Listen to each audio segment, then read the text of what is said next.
Hello friends, welcome back ஸ்பெயினிஷான நண்பர்களே. இன்றைக்கி இந்த வீடியோவில் ஒரு முக்கியமான ஆன்மீக பரிகாரத்தை தான் அதிரடியாக பார்க்க போகிறோம். அதிரடியாக பார்க்குறதுக்கு முன்னாடி என்ன ஆன்மீக பரிகாரம் பார்க்க போகிறோம் அப்படிங்கிறத இன்ட்ரோவில் ஷேர் பண்ணுறேன். என்ன ஆன்மீக பரிகாரம் பார்க்க போகிறோம் அப்படிங்கிறத இன்ட்ரோவில் தெரிஞ்சுக்குங்க. ஸோ நாளைக்கு தேதி பார்த்திங்கன்னு வச்சுக்கோங்களேன், 2026 மிக முக்கியமான ஆகஸ்ட் மாதத்துடைய 23ஆம் நாள். அதே போல் கிழமை நாளை நாள் ஞாயிற்றுக்கிழமை. அதுபோல் தமிழ் மாதம் ஆவணியுடைய 6ஆம் நாள். நாளை நாள் வரக்கூடிய இந்த நாள் சாதாரண நாள் கிடையாது. நாளை நாள் வளர்பிறையில் வரக்கூடிய ஏகாதேசி திதி, அதுவும் ஆவணி மாதத்தில் வரக்கூடிய ஏகாதேசி திதி. இந்த ஏகாதேசி யாருக்கு உகந்ததுன்னா பெருமாளுக்கு ரொம்ப உகந்தது. ஸோ பெருமாளை வழிபாடு செய்கிறதுக்கு நிறைய சிறப்பான நாட்கள் இருந்தாலும் பெருமாளை வழிபாடு செய்கிறதுக்கு, பெருமாளை நினைத்து பூஜை செய்கிறதுக்கு மாதந்தோறும் ரொம்ப சிறப்பான நாள்னா ஏகாதேசி நாளை சொல்லலாம். இந்த ஏகாதேசி விரதத்தை பெருமாளே கடைபிடிக்கணும் என்பதை அனைவருக்கும் அறிவுறுத்தியிருக்கிறாரு. அந்தளவுக்கு சிறப்பான ஒரு விரதங்கள்லேயே சிறந்த விரதம் ஏகாதேசி விரதம். மாதந்தோறும் வளர்பிறை தேய்பிறை என 2 ஏகாதேசிகள் வரும். இந்த 2 ஏகாதேசிகள்லையுமே பெருமாளை வழிபாடு செய்கிறது மிகப்பெரிய புண்ணியத்தை ஏற்படுத்தும். அந்த வகையில் ஆவணி மாதத்தில் வரக்கூடிய நாளை ஏகாதேசி திதியில் உங்களுடைய தடைகளை பொடி பொடியாக்கிடுவதற்கு இந்த 3 விஷயங்களை செய்ய மறக்கக்கூடாது என்பது குறிப்பிடப்படுது. எந்த 3 விஷயங்கள் செய்யணும் அப்படிங்கிற முக்கியமான ஆன்மீக சம்மந்தப்பட்ட தாள்களை தான் இந்த வீடியோவில் ஷேர் பண்ண போகிறேன். உங்கள் வாழ்க்கையில் நீங்கள் என்ன பண்ணாலும் தடைகள் தான் வருது, வெற்றியே வரமாட்டேங்குது அப்படின்னு ரொம்ப கஷ்டப்படுறவங்க இந்த வீடியோவை பாருங்கள். உங்கள் வாழ்க்கையில் இருக்கக்கூடிய தடைகளை பொடி பொடி ஆக்கிடுவதற்கு ஏகாதேசியான நாளை நாள் இந்த 3 விஷயங்களை செய்யுங்க. ஸோ எந்த 3 விஷயம் செய்யணும், அதை செய்கிறதுனால எப்படி தடைகள்லாம் விலகும் அப்படிங்கிறத உங்களுக்கு சொல்ல போகிறேன். அதெல்லாம் இந்த வீடியோவில் தெரிஞ்சுக்குங்க. தெரிஞ்சு அதற்கேற்ப நடந்து பயன்பெறுங்க. சரி, வாங்க என்ன செய்யணும் அப்படிங்கிறத அதிரடியாக பார்க்கலாம். ஏகாதேசி அப்படிங்கிறது பெருமாளுடைய அருளை பரிபூர்ணமாக பெறுவதற்குரிய நாளாக சாஸ்திரத்தில் குறிப்பிடப்படுது. ஏகாதேசியான நாளை நாள் எவர் ஒருவர் விரதம் இருந்து பெருமாள் வழிபாடு செய்கிறாங்களோ அல்லது பெருமாள் மந்திரங்களை பக்தி சிரத்தையோடு உச்சரிக்கிறாங்களோ அவர்களுக்கு பெருமாளுடைய பிரியத்திற்கு உரியவராக மாறுவார்கள் என சாஸ்திரங்களில் சொல்லப்படுது. அதனால் ஏகாதேசியை சாதாரண நாளாக பார்த்திங்கன்னு வச்சுக்கோங்களேன், யாரும் விட்டுறக்கூடாது அப்படிங்கிறத புரிஞ்சுக்குங்க. சாஸ்திரங்கள்லே சொல்லப்பட்டிருக்கிறதுக்கேற்ப ஏகாதேசி ஒரு புனிதமான நாள். இதில் புரட்டாசி மார்கழி மாதங்களில் வரக்கூடிய ஏகாதேசி ரொம்ப விசேஷம். கார்த்திகை மாதத்தில் வரக்கூடிய ஏகாதேசியும் ரொம்ப விசேஷம். இந்த ஏகாதேசிகளில் குறிப்பிட்ட சில விஷயங்களை செய்தால் வாழ்க்கையில் இருக்கக்கூடிய துன்பங்கள்லேருந்து விடுபட்டு அளவில்லாத நன்மைகளை பெற முடியும். அந்த வகையில் ஆவணி மாதத்தில் வளர்பிறையில் நாளை நாள் ஏகாதேசியானது வருது. இந்த ஏகாதேசி ரொம்பவே சிறப்பான ஒரு ஏகாதேசி. இந்த ஏகாதேசி திருநாள் பார்த்திங்கன்னு வச்சுக்கோங்களேன், ரொம்ப விசேஷமான ஞாயிற்றுக்கிழமை வந்திருக்கு. அதனால் இந்த நாளில் விரதம் இருந்து வழிபட்டால் உங்களுக்கு மட்டுமின்றி உங்களுடைய முன்னோர்களுடைய பாவங்களும் நீங்கி அவர்களுக்கு மோட்சம் கிடைக்கும் என்பது ஐதீகம். அதனால் நாளைய ஞாயிற்றுக்கிழமை ஏகாதேசியை வழிபாடு செய்ய மறக்காதீங்க.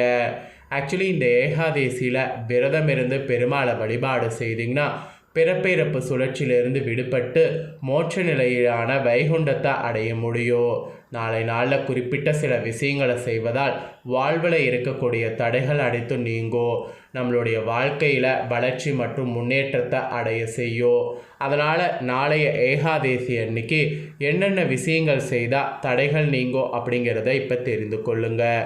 இதை மெயினாக நாளை நாள் ஃபாலோ பண்ணுங்கள். நான் சொன்னது போல் கண்டிப்பாக தடைகள் விலகும். ஸோ தடைகள் விலக செய்ய வேண்டியதை இப்போ பார்க்கலாம். ஃபஸ்ட்டு நாளை நாள் செய்ய வேண்டியது விஷ்ணு வழிபாடு. நாளை நாளில் பெருமாளை வழிபாடு செய்வது மட்டும் இல்லாமல் துளசி மாலைகளை உங்கள் கையால் கொண்டு பெருமாளுக்கு சாத்தி பெருமாளுடைய மந்திரங்களை ஜபம் செய்யணும்.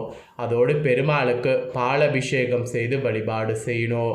நாளை நாள் இந்த மாதிரி வழிபாடு செய்வதால் வாழ்க்கையில் இருக்கக்கூடிய பிரச்சனைகள், தடைகள் ஆகியவற்றிலிருந்து விடுபட முடியும். மெயினாக திருமண தடை இருக்கிறவங்க திருமண தடை நீங்கணும்னு நினச்சிங்கன்னா பால் அபிஷேகம் செய்து பெருமாளுக்கு துளசி மாலையை சாத்தி உங்கள் கையால் பார்த்தீங்கன்னு வச்சுக்கோங்களேன், துளசி மாலையை சாத்தி பெருமாளுடைய மந்திரங்களை ஜபம் செய்யுங்க. இதனால் வாழ்க்கையில் இருக்கக்கூடிய பிரச்சனைகள், தடைகள் ஆகியவற்றிலிருந்து விடுபட முடியும். திருமண தடை நீங்கும். ஃபஸ்ட்டு செய்ய வேண்டியது நாளை நாள் விஷ்ணு வழிபாடு. ரெண்டாவது நாளை நாள் செய்ய வேண்டிய முக்கிய விஷயம் என்னென்னா தானம். நாளை ஏகாதேசி என்று செய்ய வேண்டிய மிக முக்கியமான இரண்டாவதாக சொல்லப்படுவது தானம். பெருமாளுக்கு மிக விருப்பமான மஞ்சள் நிறத்திலான பொருட்களை நாளை நாள் தானம் செய்வது மிக மிக விசேஷமாக குறிப்பிடப்படுது. குறிப்பாக மஞ்சள் நிற ஆடைகள், மஞ்சள் நிறத்தில் இருக்கக்கூடிய பழங்கள், இந்த மாதிரியானவற்றை ஏழைகளுக்கு தானம் கொடுப்பதால் தடைகள் நீங்கி மங்களங்களும் மகிழ்ச்சியும் பெருகும். அதனால் ரெண்டாவதாக நாளை நாள் செய்ய வேண்டிய முக்கிய விஷயம் தானம் செய்கிறது. அதுவும் மஞ்சள் நிறத்தில் இருக்கக்கூடிய பொருட்களை தானம் செய்கிறது. மஞ்சள் நிறத்தில் இருக்கக்கூடிய எந்த பழங்கள் வேணாலும் தானம் கொடுக்கலாம், மஞ்சள் கொடுக்கலாம். அது மட்டும் இல்லாமல் மஞ்சள் நிற ஆடைகளையும் தானமாக கொடுக்கலாம். மெயினாக யார் ரொம்ப கஷ்டப்படுறாங்களோ, யாருக்கு அந்த பொருள் தேவைப்படுதோ அவங்கள பார்த்து நாளை நாள் தானம் பண்ணணும். ஸோ அப்படி பண்ணாதான் இந்த தானத்துக்கான பலன் கிடைக்கும். அதனால் ரெண்டாவதாக பண்ண வேண்டியது தானம். அப்புறம் மூணாவதாக நாளை நாள் பண்ண வேண்டிய முக்கிய விஷயம் வாழை மர வழிபாடு. அது என்ன வாழை மர வழிபாடு அப்படிங்கிறத சொல்கிறேன், அதையும் இந்த வீடியோவில் நோட் பண்ணிக்கோங்க. நம்ம இந்துக்களுடைய வழிபாடுகளில் வாழை மரம் என்பது மிக முக்கியமான இடத்தை பிடித்திருக்கு. பாரம்பரிய நம்பிக்கைகள் படி மகாவிஷ்ணு வாழை மரத்தில் வாசம் செய்வதாக ஐதீகம். இது வளர்ச்சி, பெருக்கம், மங்களம் ஆகியவற்றின் அடையாளமாக கருதப்படுகிறது. அதனால் நாளை ஏகாதேசி அன்னைக்கு வாழை மரம் இருக்கக்கூடிய இடத்துக்கு போய் அந்த வாழை மரத்துக்கு முன்னாடி தீபம் ஏற்றி வழிபாடு செய்திங்கன்னா கண்டிப்பாக உங்களுடைய தலையெழுத்து மாறும். ஸோ இப்போ நான் சொன்ன இந்த 3 தான் முக்கியமான வழிபாடாக கருதப்படுகிறது. நாளைய ஏகாதேசியில் இந்த 3 எவர் ஒருவர் கடைபிடிக்கிறீங்களோ அவங்களுக்கு வாழ்க்கையில் இருக்கக்கூடிய தடைகள் அனைத்துமே நீங்கி உடனடியாக வெற்றியானது கிடைக்கும். ஸோ எவ்வளோ பெரிய தடைகள் இருந்தாலும் அந்த தடைகள் நீங்கிறதுக்கு இந்த ஒரு பரிகாரங்களவே உங்களுக்கு போதுமானது.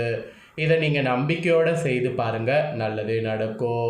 ஸோ இதை இப்போ பார்த்து முடிச்சுட்டு இது உடனே லைக் பண்ணி உங்கள் ஃப்ரெண்ட்ஸ் ஃபேமிலிக்கு ஷேர் பண்ணுங்கள். உங்கள் ஃப்ரெண்ட்ஸ் ஃபேமிலியில் இருக்கிறவங்களும் வீடியோ பார்க்கட்டும்.